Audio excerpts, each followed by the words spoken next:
Alright, so boom. A while back as a young boy that was about knee-high, I remember having a conversation with my boy about black characters in anime. We got deeper into the conversation and were later shocked when we realized the lack of black characters and black culture in anime. And this is because we were worried about representation or anything like that, but because we knew how much of a bang you would get from doing that shit. Black culture has found its way into some of anime's most popular and highly regarded series. Naruto has Killer Bee going around spitting struggle bars, Gurren Lagann has a rap song with over 35 million streams on just YouTube alone, and of course there's the classic Samurai Champloo, which oozes and bleeds hip-hop culture. You ask somebody if they prefer Jin or Mugen, who do you think they're gonna tell you? The calmer, more traditional swordsman, or the guy who doesn't give a fuck and breakdances on top of motherfuckers' heads? You can say and like who you want, but the big brain people here on the Guaz channel are Mugen guys. But since the airing of those anime, black culture has nearly become synonymous with pop culture, and anime is a pop culture phenomenon.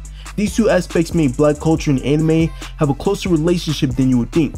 Take for example the anime community and the way we talk about the series and characters we love. Words like drip, lit, cap, facts, deadass, bussin', and banger, and way too many other phrases to list are all words from Ebonics or AVE that have been used for years before seeing usage as mainstream slang. It's crazy to think that 6 years ago, the only time you'd hear the word drip is in a sentence like this. I ain't gonna make format no nigga about this swag, drip. To now seeing people in the anime community dropping drip tier lists and guides to drip. Young Thug, Mother's Basement, and the Anime Man are all from different communities and backgrounds, but black culture has flourished to the point that AAVE is being used as the language of this generation. And with rap and hip-hop being the most popular genres of music within the United States, the influence of black culture on this generation is understandable. Similarly to how hip-hop and rap have taken over music, anime is booming and taking over as well. KFC is posting pictures of Chica riding in the whip with Colonel Sanders, the Demon Slayer movies breaking records in the US, Samuel Jackson watches hentai, and Justin Bieber's over here coloring etchy sketches. Rap and anime are taking over and are at some points even working side by side in the world domination. On some Pinky in the Brain type shit. The biggest rappers of this generation are talking and rapping about their love for anime. Trippie Redd got the Sharingan rims, XXX had a My Anime list, and Lil Uzi moaning Sasuke's name like he's Sakura charted the Billboard Top 100. So with these two things both blowing up and shifting pop culture, I gotta ask, why haven't we got more anime that uses black culture to not only bring forth fresher ideas, but to also create something that will appeal to anime's growing demographic? Well, a series that does this and is now more relevant than ever as a result is Afro Samurai. Afro Samurai takes place in a world engulfed in chaos as people battle for a chance to get the legendary #1 headband that is said to give its wearers the power of God. But the catch is, only the wearer of the #2 headband can challenge the #1, while anyone can challenge the wearer of the #2 headband. As a young boy, Afro witnesses his father, the owner of the #1 headband, duel against the #2 headband owner, known as Justice. Justice goes shing shing pop pow swing. Damn son, is this your bitch ass daddy? Justice kills Afro's dad, then yeehaws out that bitch. The pure disrespect of this man, oh my god. Enraged and traumatized by the fact his father was killed by a man that sounds like Herbert from Family Guy after downing testosterone pills, Afro decides to devote his life to getting revenge. As an anime, Afro Samurai is a unique, one-of-a-kind experience that blends black, western, eastern, and Japanese cultures seamlessly. You got samurais, gunslingers, cell phones, ninja robots, and midget monks giving Kurt Franklin sermons. There ain't no geishas in this bitch, just some big booty motherfuckers straight shaking they shit. Ayy! These blends of cultures aren't present in only the show, but also in its production. Afro Samurai is an anime with no Japanese dub, but an English dub starring Samuel L. Jackson as a voice actor for the 2 lead roles, and the soundtrack by RZA from the legendary Wu-Tang Clan. You're not seeing collaborations of this caliber to this extent too often in anime. These blends of cultures also trickle down into the characters themselves, and when it comes to the main character Afro, that boy's about as cold as an anemic motherfucker in Antarctica. Afro was out here turning motherfuckers into blades and half chicken. This man got shot at, then sliced the bullet into fragments that killed the enemies behind him.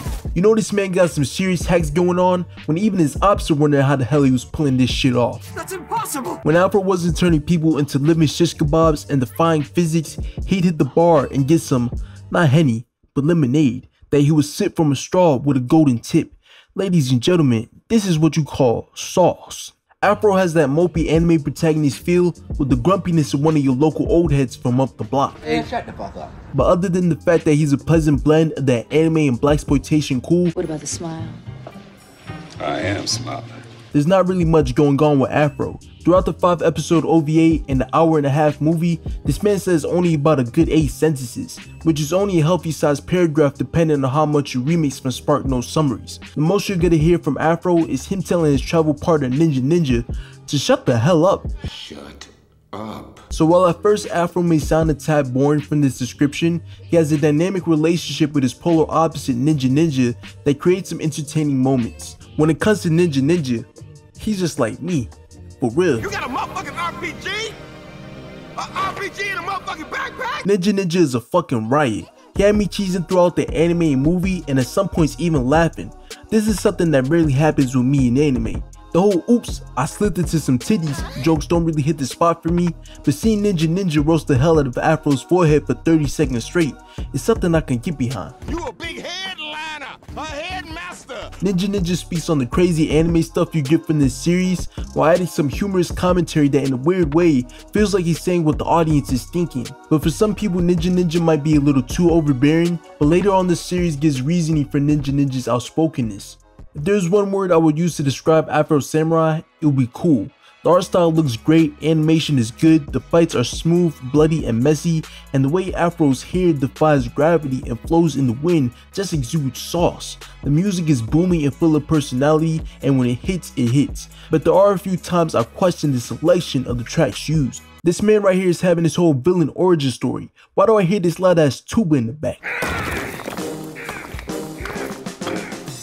So when Afro Samurai focuses on being flashy and puts his stylish presentation in the forefront, it's pretty enjoyable.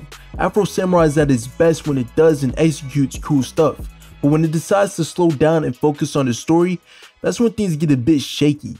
Afro Samurai's story is pretty bare bones. The story can come off as a revenge story that's been told thousands of times, but I think the biggest problem with the story isn't that it doesn't tell anything new, but that it does nothing profound or captivating with what it has. With a story so straightforward, I think Afro Samurai would have been better catering to his strengths and focusing on his stylistic nature even more than it did. So while the journey of Afro getting some ass cheeks may sound cool at first, the anime focuses on something like this fairly early and has a jarring switch of pace because of it. Episode 1 you see Afro slashing and catching bodies left and right, but the next episode shows Afro's past when I feel I haven't even seen enough of him to even care about it.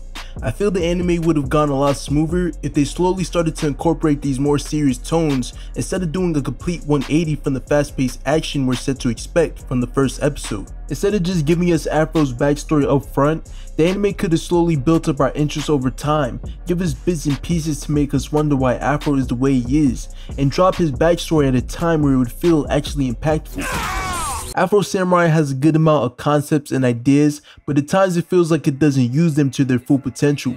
The headbands resembling the feudal system and even the hierarchy we have in today's society is a nice touch and works as a good way to have lots of action and interesting opponents for Afro. But instead of having Afro battle different types of opponents from around the world with varying techniques, what we get is Afro going to war with vertically challenged monks. These motherfuckers started talking and I started zoning out. I was probably thinking about some beefy Frito burritos or something. You know, last time I had one of them things, the US president was sending war threats to Korea over the internet. You know, last time I had one of them things, the only time you heard the word pandemic was if you were watching The Walking Dead or some shit. You know, last time I had one of them things, EDP wasn't a... What the hell?